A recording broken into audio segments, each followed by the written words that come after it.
Сәлеметсіңдер ме оқушылар? Бүгін бізде қазақ тілі 2 сынып 2 бөлім 90-91 беттердің тапсырмаларын орындайтын боламыз. 116 сабақ сын есім. Берілген сурет бойынша сипаттау мәтінін құрастырамын. Қатені табамын және түзеп жазамын. 51 жаттығу.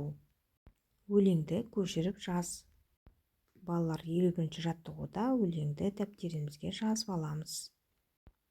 Асау өзен арқырап, асқар таудан дүркіреп, айдын жатыр жарқырап, алды дала бір түлеп. Қасым Аманжоловтың өлеңі. Сын есімдерді тап, оларға сұрақ қой. Сын есімнің қай сөз табымен байланысып тұрғанын тап. Асау өзен арқырап. Қандай өзен? Асау өзен. Арқырап дегенде сын есімге жатады.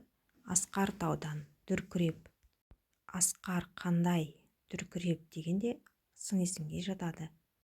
Айдын жатыр жарқырап. Жарқырап сын есімге жатады. Сын есімнің қай сөз табымен байланысып тұрғанын тап. Асау өзен. Өзен деген сөзбен байланысып тұр. Зат есім. Асқар таудан. Таудан да зат есімге жатады. Айдын жатыр жарқырап. Жатыр деген етістікпен байланысып тұр. Келесі тапсырма 52 жаттығу. Суреттерге қарап, онда нелер бейнеленгенін айт.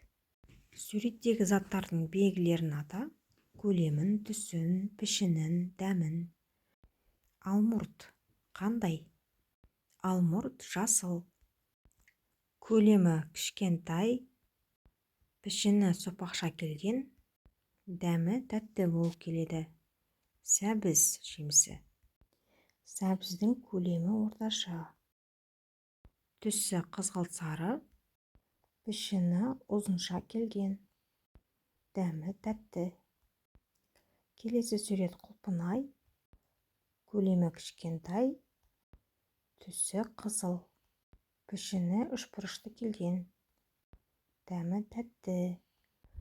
Лимонның көлемі орташа, түсі сары, пішіні дөңгелек тәрізді, дәмі қышқыл болады. Шие.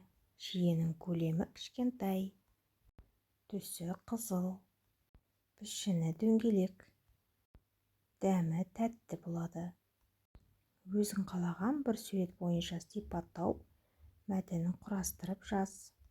Сын есімнің астын сыз.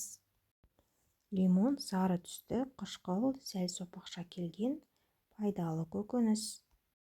Келесі тапсырма 53 жаттығу. Сын есімдердің қатарын тап. 3 қатар терең, жарық, қызыл, қою. Қандай деген сұрақтарға жауап береді.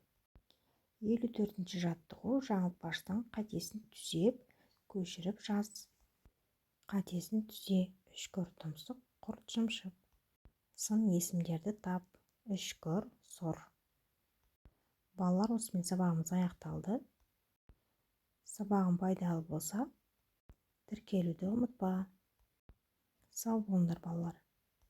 Келесі кездескенше.